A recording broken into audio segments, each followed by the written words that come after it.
samurai, disciplined, stoic, and above all, loyal to their masters. At least, that is the stereotype. But it's not always the case.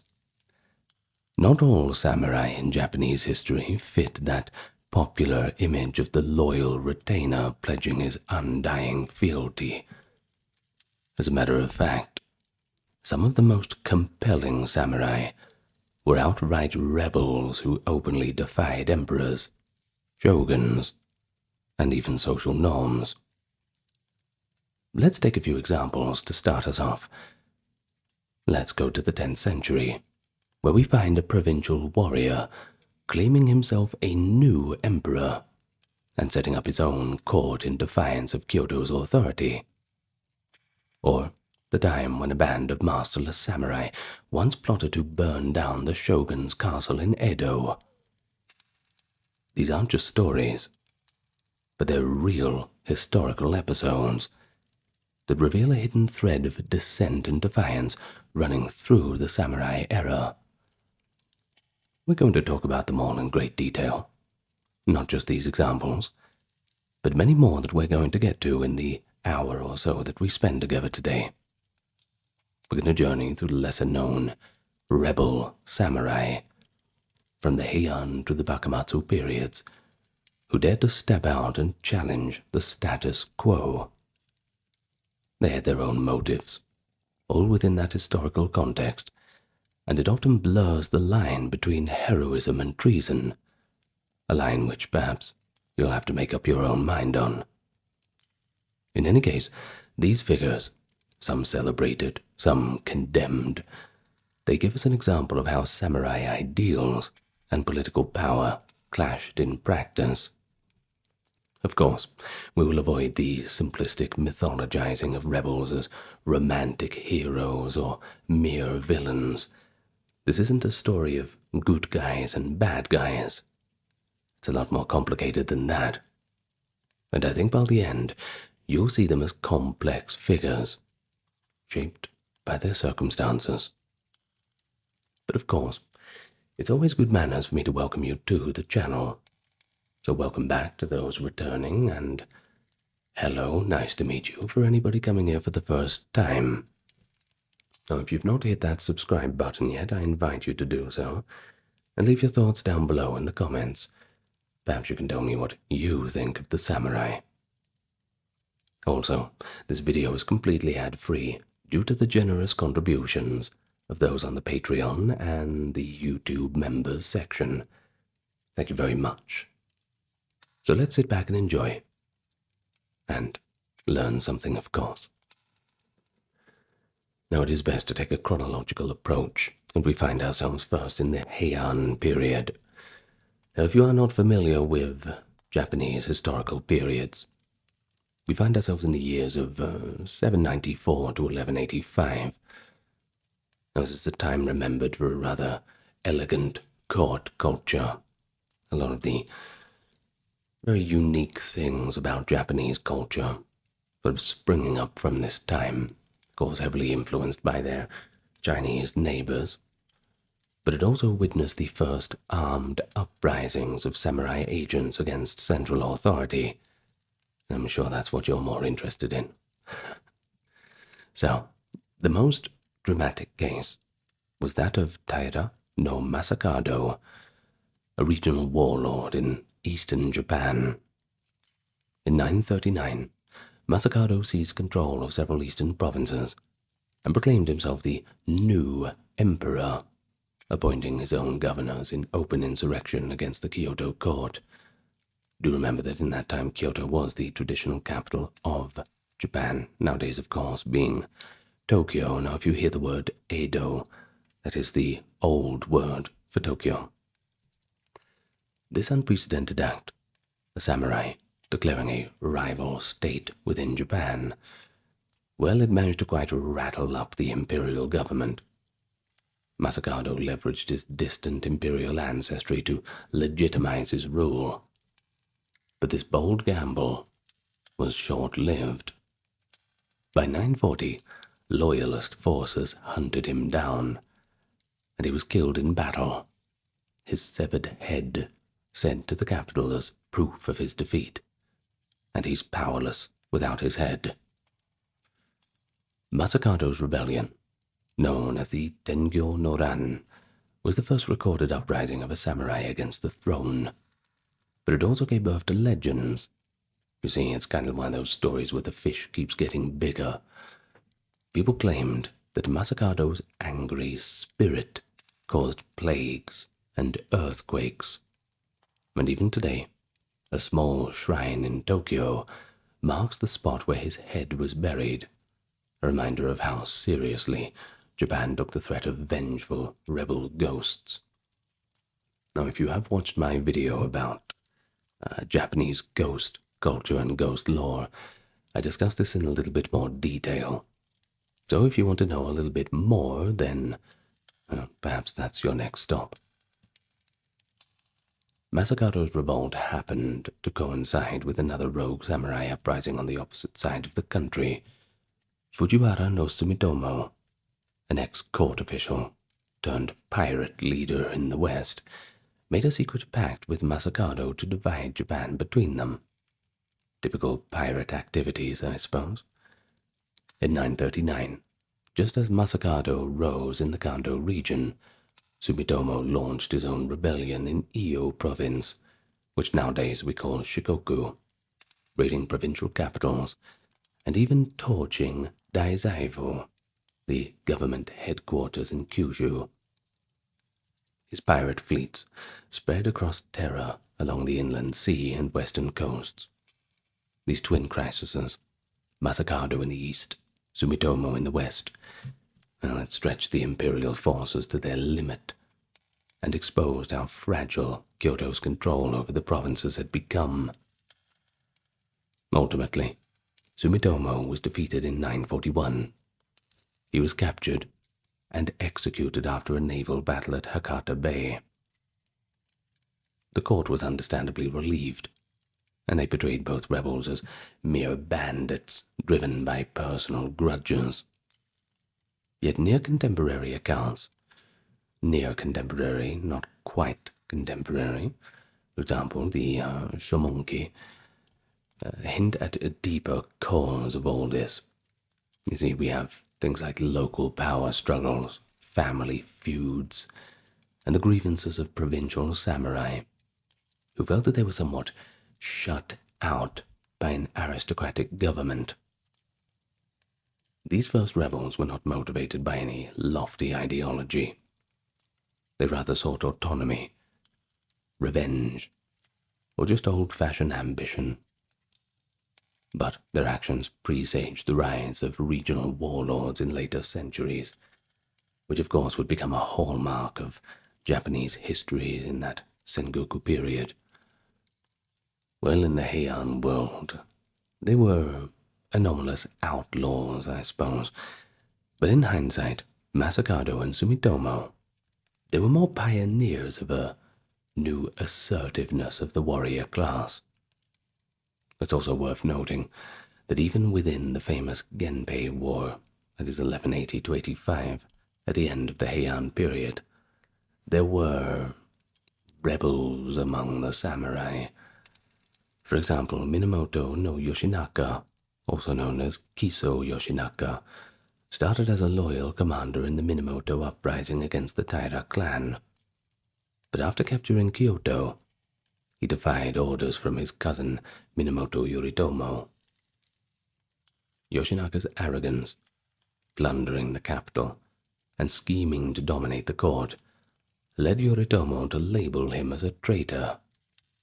In early 1184, Yoritomo sent his half-brother, the famed Minamoto no Yoshitsune, to eliminate Yoshinaka.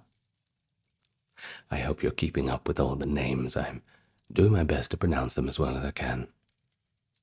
The two Minamoto rebels clashed just outside Kyoto.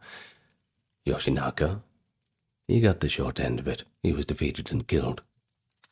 His short-lived attempt at independent power foreshadowed the internal rifts among the samurai families that would recur in later eras.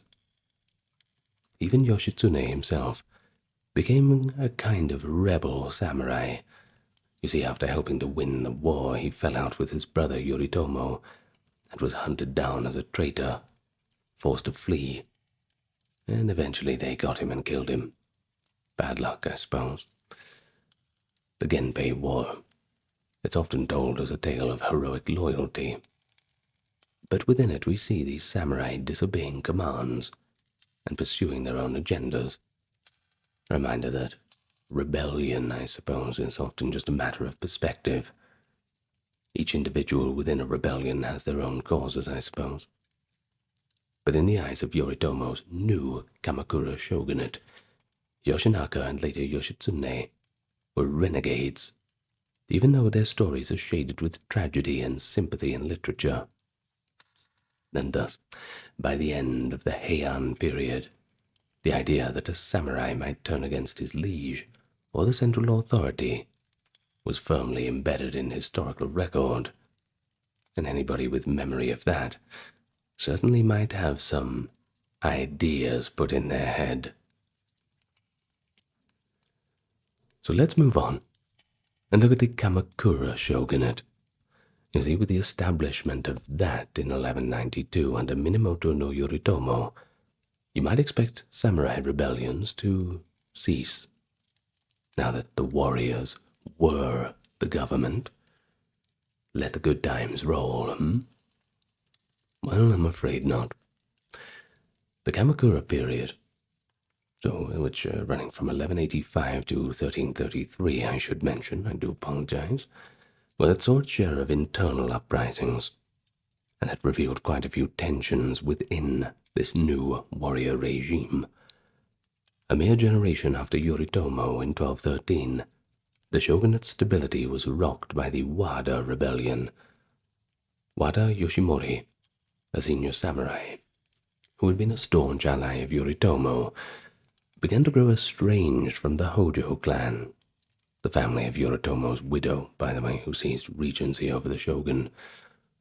When a Hojo regent, Hojo Yoshitoki, moved against them, Wada raised arms in Kamakura itself. This was essentially a samurai coup attempt, a power struggle between warrior clans for control of the shogunate.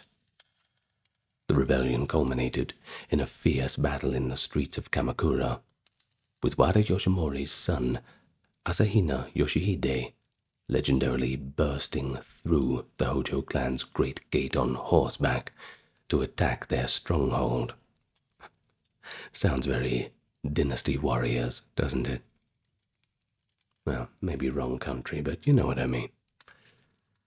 Well, despite all their valor, the Wada forces were outnumbered, and after days of fighting, Yoshimori and his family were overwhelmed and killed. The clan almost completely exterminated. The Hojo's victory in 1213 solidified their grip on the shogunate, but the Wada Rebellion, it was a stark lesson. Even top-ranking samurai might rebel if they felt power slipping away, and Kamakura's samurai government, well, they were not immune to civil strife. Another upheaval came, just a few years later actually, stemming from the imperial resentment of samurai rule. In 1221, retired Emperor Go-Toba launched the Jokyu War, also called Go-Toba's Rebellion, for obvious reasons. Well, this was all an attempt to overthrow the Kamakura Bakufu and restore the imperial authority. Let's see how it all works out. Now, I will remind you that Go-Toba was actually not a samurai himself, but he did manage to rally some Western warrior clans to his cause. And from the perspective of Kamakura, these samurai were rebels siding with a rogue emperor. The conflict was pretty brief. Kamakura's army, led by the Hojo, marched on Kyoto, and they crushed the imperial partisans. The aftermath was also pretty telling. The Hojo regime confiscated lands from 3,000 warrior rebels who had supported Go-Toba. This incident revealed that samurai allegiances were still quite divided. Personal loyalty to the emperor or local ties could override ties to the shogunate. The Jokuwar's failure was it actually strengthened the Bakufu, which imposed tighter controls over the court, but at the same time it cast a long shadow. That ideal of loyalty to the emperor did not die, but it would smolder as a justification for future rebels. By the early 14th century, tensions reached a breaking point. The Kamakura Shogunate's legitimacy had begun to wane, and a dynamic emperor named Go-Daigo plotted its overthrow. This gave rise to rebel samurai heroes, whose names would be revered in legend. Now, one of them was Kusunoki Masashige, a minor samurai from Kawachi province, who became Go-Daigo's staunchest loyalist. In 1331, Masashige answered the imperial call to arms, raising his banner against Kamakura troops. For 2 long years, he waged a brilliant guerrilla campaign, using clever tactics to defend key fortresses, and his most famous stand was at Chihaya Castle, where he and a few hundred men held off a massive shogunate army through stratagems and sheer willpower. Masashige's unwavering support helped enable Go-Daigo's brief restoration of imperial rule in 1333. However, when the shogunate's former generals, led by Ashikaga Takauchi, turned against Go-Daigo, Masashige again found himself on the rebel side. Now against a new would-be shogun. In 1336, under new imperial orders, he marched to face Ashikaga's forces at the Battle of Minatogawa. That was a harder one. Near modern-day Kobe, that is, Minatogawa, I will say once more. Masashige reportedly knew that the battle plan was completely hopeless. He is said to have told the emperor that their cause might require a martyr. Not the most morale-boosting way to put things, I suppose. At least he's honest. Either way, true to his ideals, and true to that samurai stereotype, I suppose, he obeyed the imperial command to fight to the death. And he did, being defeated in battle and publicly committing seppuku with his younger brother. Before his end, Masashige supposedly declared, quote, "Would that I had 7 lives to give for my country," a line that became legendary as a testament to samurai loyalty. In life, Masashige was a rebel who fought against the standing Kamakura regime, and later against the Ashikaga usurpers. But in death, he was iconized as an ideal loyalist who gave everything for the emperor. This duality captures the complexity of rebel samurai. You see, one traitor of one era can become a hero in the next. I think you'll see this trend developing over the next few sections that we have. Now we have one more little anecdote here. Masashige's contemporary, Nita Yoshisada, a pivotal rebel samurai. Yoshisada was originally a Kamakura vassal, but in 1333 he heeded Go-Daigo's call and turned his army against the Hojo regents. In a bold move, he attacked Kamakura itself. Now this was the shogunate's capital, do remember. According to the epic chronicle Taiheiki, when Yoshisada reached Kamakura's impregnable seaside defenses, he performed a dramatic ritual. He tossed his golden sword into the surf as an offering to the sea god Ryujin, praying for the tides to recede and allow his troops passage along the beach.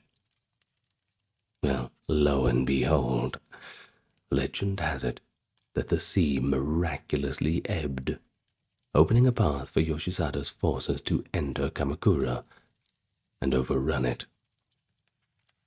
A pretty poetic account. It shows how later generations romanticize the rebel samurai, and once again, it turns into a bit of a blurry line, where you have this fact and myth portraying them as agents of a divine justice. But in reality, Kamakura really did fall to Yoshisada's assault, and the 700-year rule of Hojo ended with the last regents taking their lives consumed by flames in their mansion. Hot property. Well, Yoshisaga, like Masashige, achieved fleeting success in restoring the emperor. But political fortune shifted quickly when Ashikaga Takauji decided to seize up all the power for himself. No real surprises there. Yoshisada remained loyal to Go-Daigo. He fought against the Ashikaga until 1338 when he died in battle, by some accounts charging the enemy recklessly and being cut down. Both Yoshisada and Masashige were later idealized as paragons of loyalty to the throne, even though they were rebels against the de facto rulers of the day. Their stories show a crucial point. In medieval Japan, rebellion was often something in the eye of the beholder. To Kamakura, they were traitors. To the imperial cause, they were heroes. Modern critical history tries to cut through the patriotic legend and see a few more genuine motives. Honor, ambition, resentment at Kamakura's rigid hierarchy, or sincere belief in restoring imperial rule. And yeah, sure, sources like Taiheki, written in the late 14th century, imbue their sacrifices with a profound moral meaning, showing how later generations needed to find virtue in rebellion when it aligned with a higher principle. In this case, the emperor's will. And of course, for the samurai, there's no higher principle than that. The Nanbakucho civil wars that followed Go-Daigo's revolt produced many more rebel samurai on both sides. Even the eventual victor, Ashikaga Takauji, started as a rebel against Kamakura when he joined Go-Daigo in 1333, and ended up as a rebel against Go-Daigo when he betrayed the emperor and founded the Ashikaga Shogunate in 1336. Takauji's opportunistic flips earned him the distrust of both sides at various points. I suppose you could say he was a rebel who succeeded, but he was too later vilified by imperial loyalists as a traitor. Meanwhile, the defeated loyalists like Masashige's son, and being Kusunoki Masatsura, or Yoshisada's brothers continued guerrilla resistance against Ashikaga rule for years, becoming celebrated in song and story as noble but doomed rebels. Now, just a quick little side note. Warriors of the Marsh, a Chinese epic part of the 4 main epics. When I hear this noble but doomed, it's a trend that runs through a lot of Asian literature. Whether it be the warriors of the marsh or those fighting against Ashikaga, you'll find it quite a lot. But yes, the warriors of the marsh really encapsulates it. Go and read it. Not the Chinese version, though, it's a little bit difficult. Find a good translation. Anyway, back to the samurai. So, the Heian and Kamakura periods, they really set the stage. Rebellion became a recurrent theme in samurai history. Whether that was driven by clan rivalry, personal ambition, or something a little higher. So as we move into the Sengoku and Edo areas, we will see how the figure of the rebel samurai evolved, all the way from warlord turncoats to those masterless Ronin, challenging that social order. So here we are, in the quintessential part of Japanese history known as the Sengoku Period, the age of the Warring States, 1467 to 1600. I suppose you could describe it as one long tapestry of rebellions. Not a good time to be in Japan, that's for sure. Central authority, that being the Ashikaga Shogunate that we discussed, completely crumbled, and every regional daimyo was effectively a law unto themselves. You can imagine the kind of chaos this would be. In such an environment, the line between a rebel and a ruler was extremely thin. Virtually all the famous warlords of Sengoku rose to power by rebelling against other overlords or the established order. It was an era where ambition was more important than loyalty, and so the concept of a rebel samurai loses a little bit of its meaning, because everybody was just rebelling against someone, and if everyone's a rebel, well, no one is a rebel. Yet even within Sengoku, there were notorious cases of treachery and insurrection that stood out to contemporaries as especially shocking or perfidious. And that's what we're here to talk about. These became legendary tales in later samurai lore, showing the outer limits of acceptable conduct. So let's explore a few of these rebel samurai of the Sengoku age, focusing on those lesser known outside of Japan. I hope that though it's all going to be new information for you.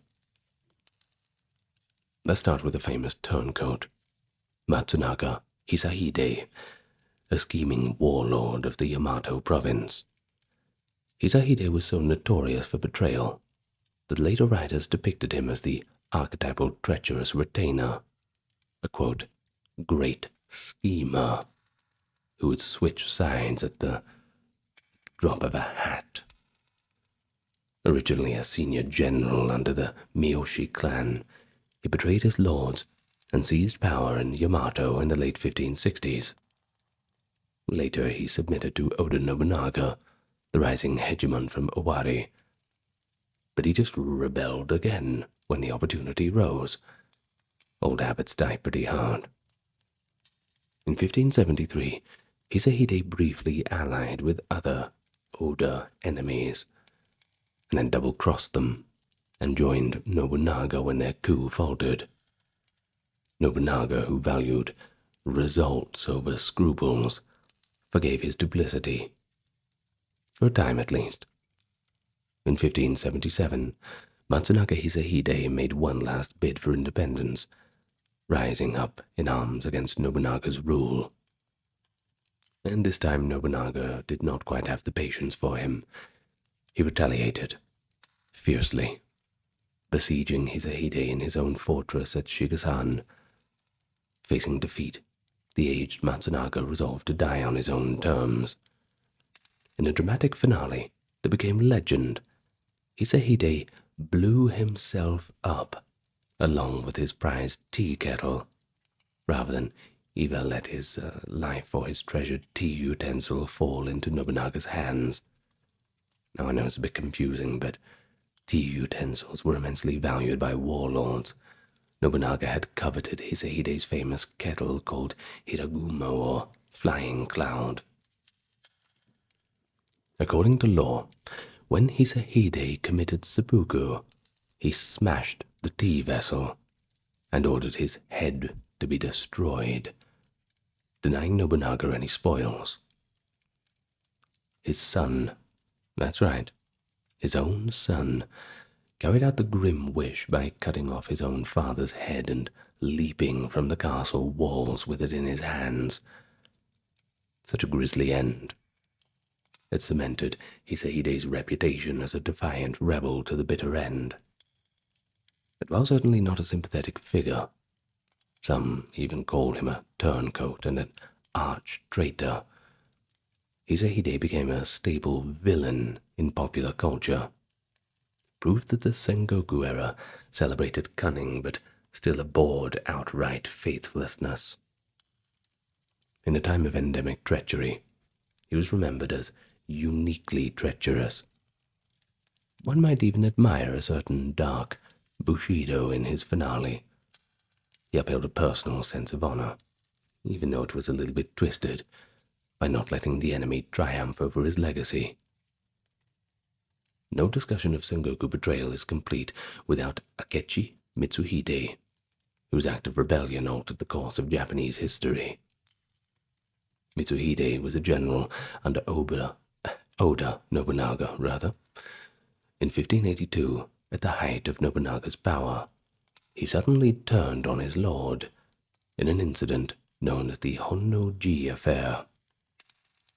While Nobunaga was resting at Honnoji Temple in Kyoto with a small entourage, Mitsuhide's forces surrounded the temple. Nobunaga, caught by surprise, famously chose seppuku as the temple burned around him, rather than allowing himself be captured and paraded.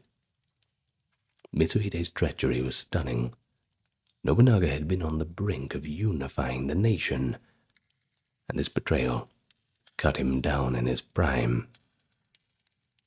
What motivated Mitsuhide? Well, that remains one of history's puzzles. The record merely shows that he announced a bold slogan: "The enemy is at Honnoji," falsely framing his move as if he were attacking a hostile force rather than his own master. Some theories suggest Mitsuhide's bore a personal grudge that Nobunaga had mistreated or insulted him. Others, that he feared for his own future, or was perhaps ideologically at odds with Nobunaga's brutality. In any case, Mitsuhide's rebellion came to naught. He hastily proclaimed himself the new ruler in Kyoto, but within 11 short days. It didn't last for very long, didn't it? Toyotomi Hideyoshi, Nobunaga's avenger, I'm sure you've heard of him, crushed Mitsuhide's troops at the Battle of Yamazaki. As for Mitsuhide himself, he was killed. Well, not by Hideyoshi, but some say by bandits while he was fleeing. His reign only lasted 13 days all up, and it gave rise to the Japanese phrase, Mika Tenka, a 3-day kingdom, meaning a short-lived regime. Still used in modern Japanese, by the way. Posterity has judged Mitsuhide pretty harshly, too. He's typically portrayed as the ultimate traitor. Yet interestingly, even Mitsuhide has seen some rehabilitation in modern scholarship. People ask if his act might have been driven by a genuine, if perhaps misguided vision for the realm. Regardless, the incident at Honnoji demonstrates how a single samurai's rebellion can redirect history, and it certainly did. Nobunaga's death opened a power vacuum and paved the way for Hideyoshi and eventually Tokugawa Ieyasu to reshape Japan. Mitsuhide's name thus endures, etched in infamy, the samurai who betrayed the great unifier. But his story also shows the Sengoku truth, that loyalty was often provisional. Under the immense pressures and opportunities of the time, even a trusted general could raise his sword against a lord, a fact that made warlords understandably weary. Nobunaga himself once quipped, quote, "I can't really trust the head on someone else's shoulders." Well, amid the high drama of warlord rebellions, it's easy to overlook the many unsung Ronin and rebels who lurked in the shadows of the period. For instance, bands of Ronin masterless samurai sometimes turned to brigandry or formed self-directed militias. After all, you gotta pay the bills, don't you? The chaotic backdrop allows some charismatic figures to gather followers or defy any authority. And one notable example of that is the Iki uprisings, leagues of peasants, monks, and local warriors who rose against the samurai rule in provinces like Kaga. Although not led by a single samurai hero, these revolts featured many lower-ranking samurai fighting against the feudal lords, inspired by religious or communal fervor. One could consider them rebellious samurai in a collective sense. They challenged not just one lord, but the entire stratified order.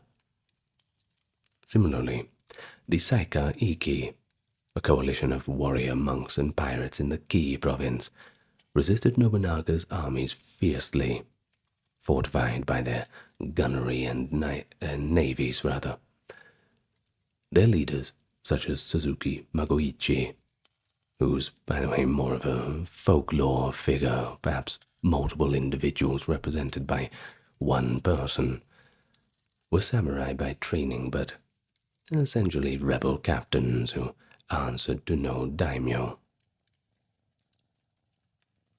Nobunaga eventually crushed most of these Iki, often with great brutality, burning down temples, slaughtering resistors, etc., because he realized their bottom-up rebellions threatened the feudal hierarchy that he needed to impose. And it's also worth mentioning the personal rebellions, samurai who rebelled not to seize power, but just out of a principled refusal. One poignant case is the Otomo Sorin's vassal, Takayama Ukon, who in the late Sengoku period gave up his castle and status rather than renounce his adopted Christian faith when Hideyoshi banned Christianity. That's another video in itself, the ban on Christianity. Well, we'll do one on that later. Takayama's act was a form of spiritual rebellion, a samurai choosing loyalty to religion over the fealty to his liege's commands. Hideyoshi exiled him rather than go for the old-fashioned execution, perhaps respecting his conviction. We can only speculate on that. Though not a rebellion in arms, his stance certainly shows the emerging notion of individual conscience as a challenge to authority. Not something you see in the 16th century very often, but it is a theme that would grow in the Edo period. And so, by 1600, Tokugawa Ieyasu had established the new shogunate, bringing the Sengoku free-for-all battle royale to an end. Many former rebels were co-opted, or just quelled, as Ieyasu systematically removed threats. But here's the thing, peace did not mean the end of rebel samurai. It simply forced their discontent into new channels. In the Sengoku era, rebellion had been almost the norm. In the Edo period, rebellion would become exceptional again, even as samurai continued to chafe under authority in subtler ways. So before leaving the Sengoku period, let's just reflect a little bit. The age produced rebel samurai of every kind of color, the coldly calculating traitor Hisahide, the world-changing turncoat Mitsuhide, the Ronin Avengers, the principled refuser. They had it all. Each one of these in their own way challenged the bonds of loyalty in the hierarchy that ideally held the samurai order together. Sengoku-era Japan's turmoil thus tested the limits of honor and exposed the pragmatism behind many a samurai's loyalty. Of course, it all sets the stage for this Edo period, when these tensions would be contained by stricter laws. But of course, rebellions are rebellions, and they don't follow laws, don't they? They can never be completely extinguished. So here we are, the Edo period, 1603 to 1868. Lasts for a while, doesn't it? It was under Tokugawa rule. It was marked by peace, order, and a rigid class system. The Tokugawa shoguns, having learned from the past, imposed strict controls to prevent the rise of any new warlords or rebellions. As for the daimyo, they were tethered by the Sankin Kotai system, alternate attendants in Edo. Firearms were restricted, and the samurai class was bureaucratized. Now you might think that in such an environment, samurai rebellions vanished. Overt, large-scale revolts indeed became rare. The Tokugawa peace endured for over 250 years. But beneath the surface, discontent simmered. Not everybody was happy, especially among the masterless samurai and the lower-ranked samurai struggling with debt or dashed ambitions in a changed world. The few rebellions and violent incidents that did occur in Edo times tend to involve such figures. Its episodes are quite fascinating, precisely because they buck the trend of Tokugawa stability. So let's get to it then, and have a look at what we have here. One episode came quite early, actually, the Heian uprising of 1651. This was a conspiracy of Ronin to overthrow the shogunate, hatched just as the third shogun Iemitsu died, and a young heir succeeded him. Nothing kicks off a rebellion like a new king or emperor who's a little bit too young for the job. People tend to grab their opportunity in these sorts of circumstances. Now this plot was masterminded by Yui Shosetsu, a former samurai turned martial arts instructor, and his comrade Marubashi Chuya. Their audacious plan involved setting Edo Castle on fire with gunpowder and explosions, inciting chaos in the city, and then storming the castle to kill the shogun's senior officials amid the confusion. Sounds pretty solid. What could possibly go wrong? Simultaneous uprisings were planned in Osaka and Kyoto, aiming to fragment Tokugawa authority. Yui and Marubashi specifically timed their coup attempt to the transition of power, believing the regime was vulnerable with a child shogun, Tokugawa Ieyatsuna, and many disaffected ronin roaming the country. You see, thousands of these samurai had become masterless due to recent domain confiscations. And idle hands, well, you know what they say. The Heian plot is pretty remarkable, because it shows a kind of class consciousness among ronin. Yui hoped to force the shogunate to ease policies that left so many samurai dispossessed. In effect, it was a samurai protest against the Tokugawa system's rigidity. However, before the plan could be executed, it fell apart. Marubashi Chuya actually fell ill, and believe it or not, in a fevered delirium, started blurting out details of the scheme. What an idiot. Well, of course, all this reached the authorities, rather. The shogunate swiftly arrested the conspirators. Marubashi, he was arrested and executed by crucifixion, by the way, in Edo. And as for Yui Shosetsu, he was cornered by police in Sunbu. He committed seppuku to avoid capture. Several other plotters also took their own lives or were arrested or punished. The Heian uprising never ignited into an actual battle, but its discovery sent shockwaves through the government. The fact that a band of ronin seriously aimed to topple the elite. Well, that was pretty sobering. It prompted the shogunate to tighten security and to try and find more gainful employment or surveillance for the roaming samurai. For history, the Keian incident is kind of like a curio, a failed samurai coup in an age of peace. But it is historically significant as an early warning of the wider problem of disgruntled ronin in Tokugawa Japan. Think about it. You've got a bunch of men highly trained in combat with nothing to do, and they've just had all of their land and money taken away by the government. I mean, you can only just imagine. Not a good situation. Well, either way, all of this, it showed that even without daimyo armies, unemployed samurai, well, they could become quite a destabilizing force.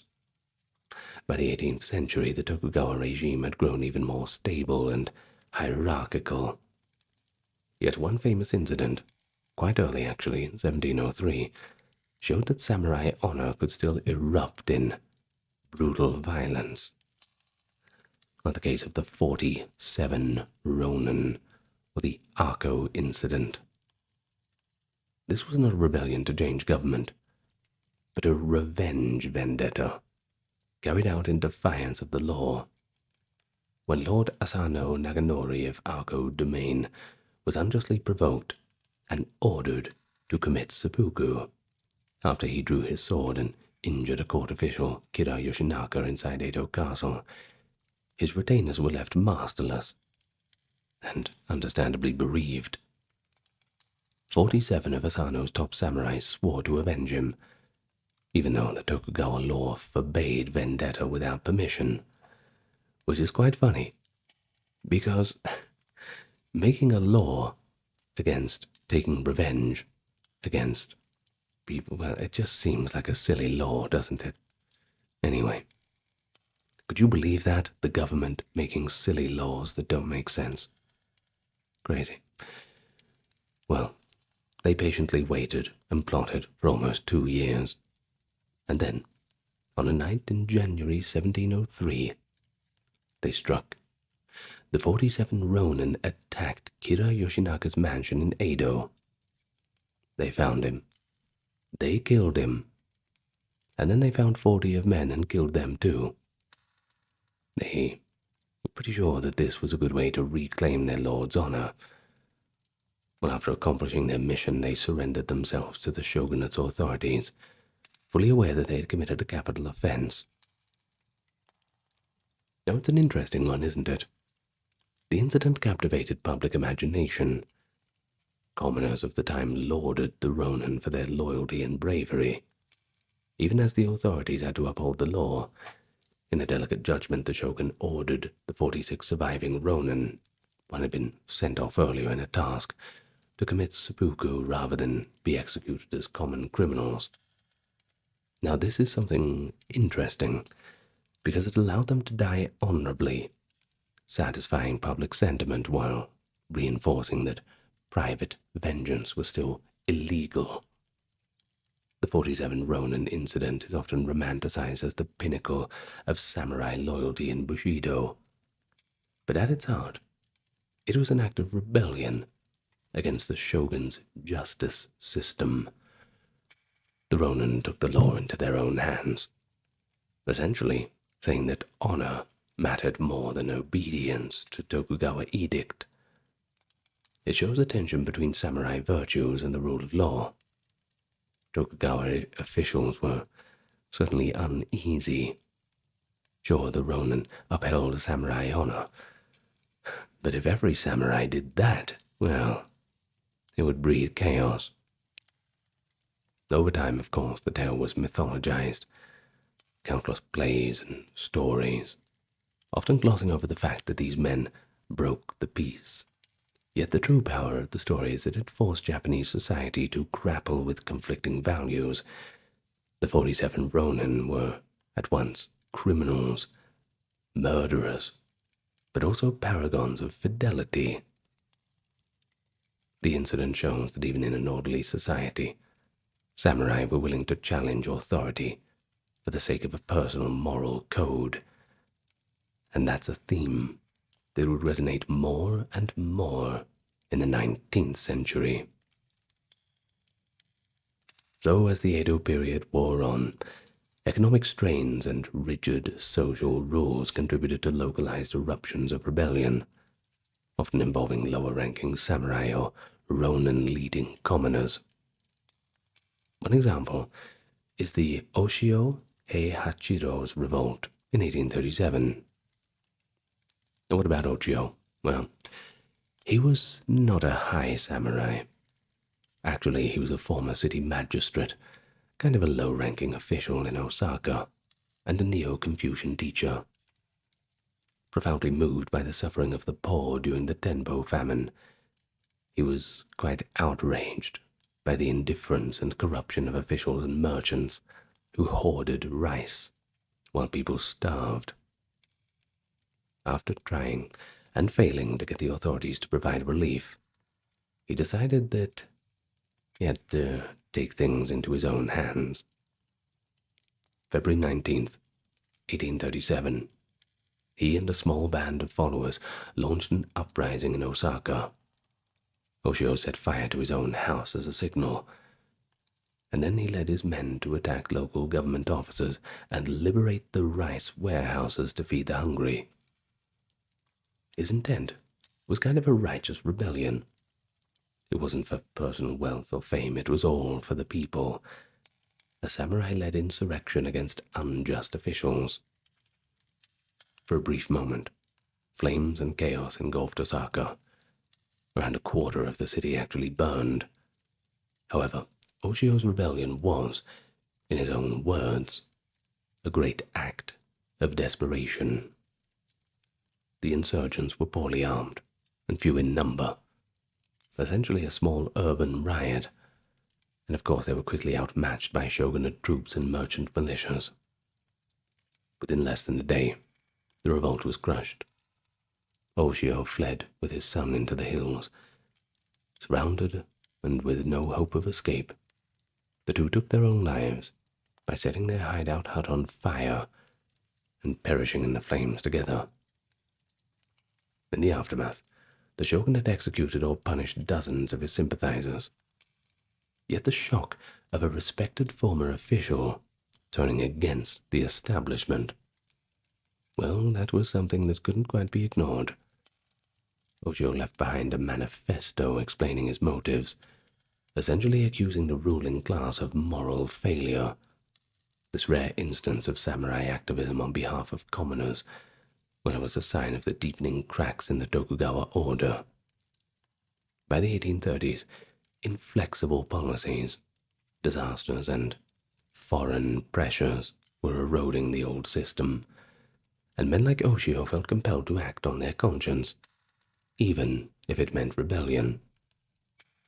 Interestingly, Oshio Heihachido would later be hailed by some Meiji thinkers as a forerunner of the Loyalist movement, not because he fought for the emperor. He didn't, explicitly, but because he exemplified acting on principle against corrupt authority. This revolt, I suppose it's a reminder that samurai honor could also mean a kind of social responsibility, not just loyalty to one's superior. Let's go to another notable rebel, Yoshida Shoin, though his rebellion was more indirect and, I suppose, intellectual. A low-ranking samurai from Choshu domain, he became one of the era's most fiery nationalist thinkers. In 1854, when Commodore Perry's American fleet forced Japan's ports open, the 24-year-old Yoshida made a daring attempt to stow away on Perry's ship to learn from the West.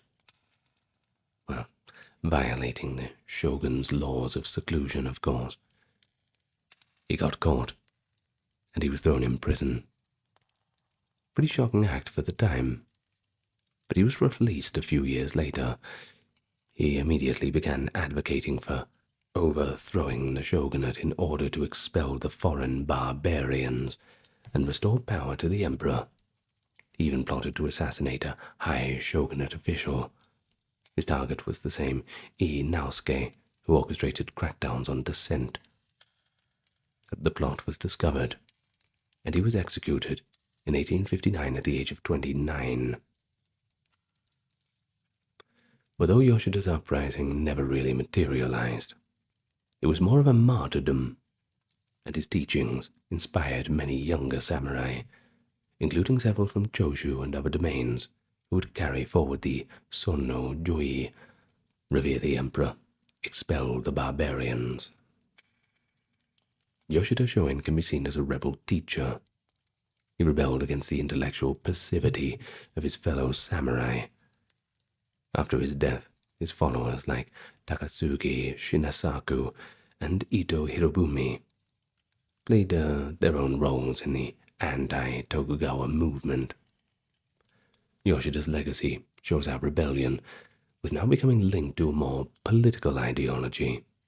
The notion that the old ways were a roadblock to Japan's survival in form of this shogunate, and that the true patriots, samurai and otherwise, should consider revolt in the name of Japan's higher national interest. Okay, final years now of the Edo period, known as the Bakumatsu, that is 1853 to 68. They were quite tumultuous, as the Tokugawa regime faltered under the foreign threat and domestic disunity. Here, many domains and their samurai became rebels in a formal sense. The southwestern domains of Satsuma and Choshu, once enemies, joined forces to oppose the shogunate, ostensibly in the emperor's name. When the Tokugawa shogun refused to surrender power, the result was the Boshin War. Effectively, a civil war between 1868 and 69, which imperial loyalist samurai fought shogunate loyalist samurai. In that conflict, men who had been shogunal vassals for generations were labeled rebels by the new Meiji government because they resisted the imperial restoration. Conversely, samurai of Choshu and Satsuma, who rebelled against the Tokugawa, were vindicated as heroes of a new age. It's pretty dramatic. Shows how fluid the labels of rebel and loyalist became in those final days. One could be a rebel in 1868, and by 1869 you could be part of the ruling elite, depending on which side prevailed. For example, Takatsuki Shinsaku of the Choshu was a visionary young samurai who in the early 1860s formed irregular militias including commoners, defying centuries of caste norms. He used these forces to oust his domain's conservative leadership and then modernized Choshu's army with Western weapons. In Tokugawa eyes, Takatsuki was a dangerous and a rebel. Well, indeed. The shogunate launched a punitive expedition against Choshu in 1864 to suppress men like him. But by 1866, Takatsuki's Western-trained troops repelled a second shogunate invasion. And in 1868, Choshu's samurai, with Satsuma's, by the way, marched on Kyoto to defeat the shogunate.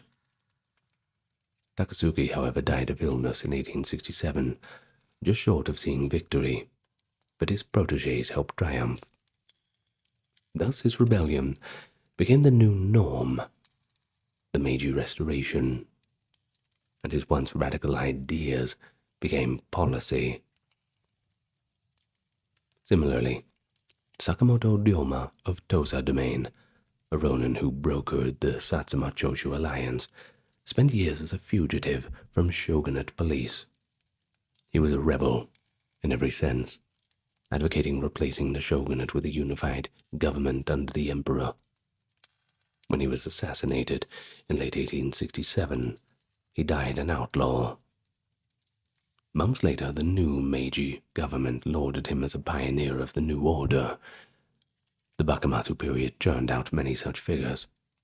Some were violent assassins, like the Ronin of the Shishi, the men of high purpose, who killed foreigners or shogunate officials to force change, while others were a little bit more of the pen-wielding rebels, like Fukuzawa Yukichi, a low samurai turned journalist spreading Enlightenment ideas.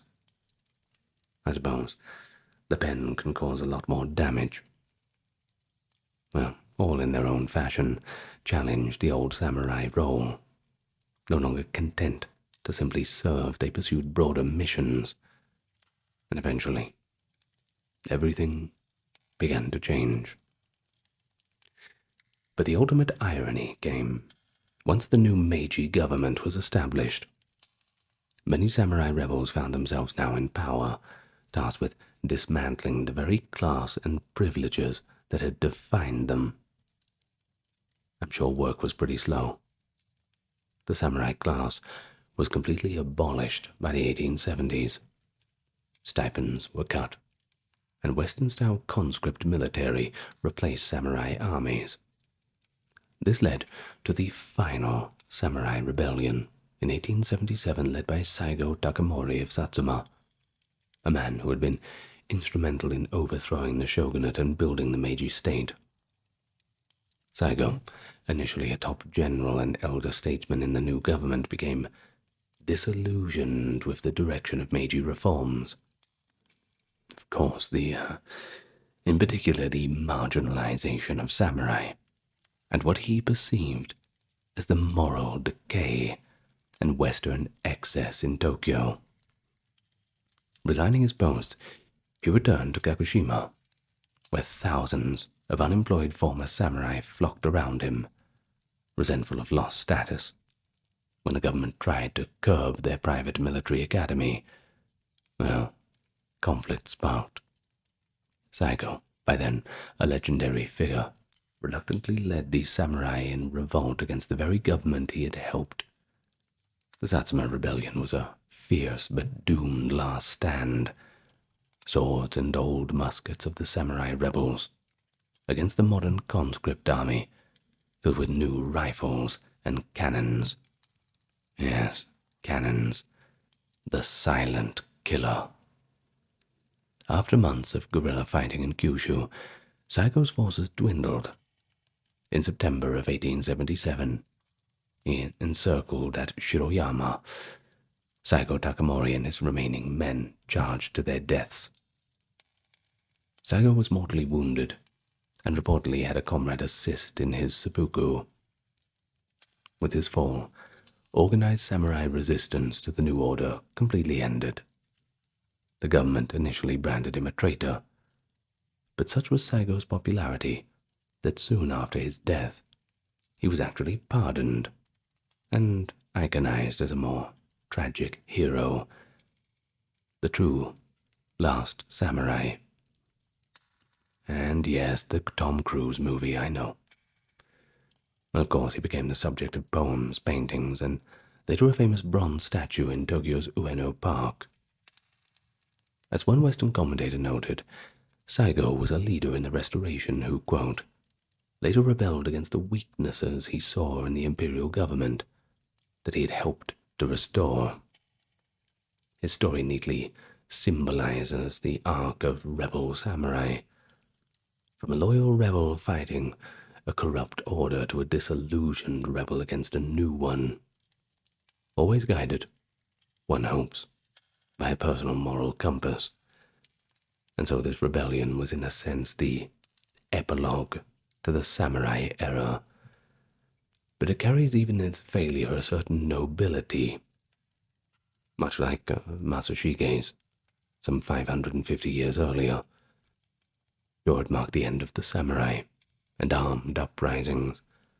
Modern Japan would have different modes of dissent, but the ethos of the samurai rebel, principled, bold, often romanticized in defeat, well, that's something that endures as a part of the cultural memory. And I don't think you'll ever get rid of that. Okay, well, that's the end of another rather long video. I hope you liked it. The rebellious samurai fighting to the end. Yeah. Perhaps more videos on that in the future. I've already done a few samurai biographies. You know, all the main ones and a few lesser known ones. I've done Hideyoshi, Tokugawa, Nobunaga, and a few other small samurai biographies.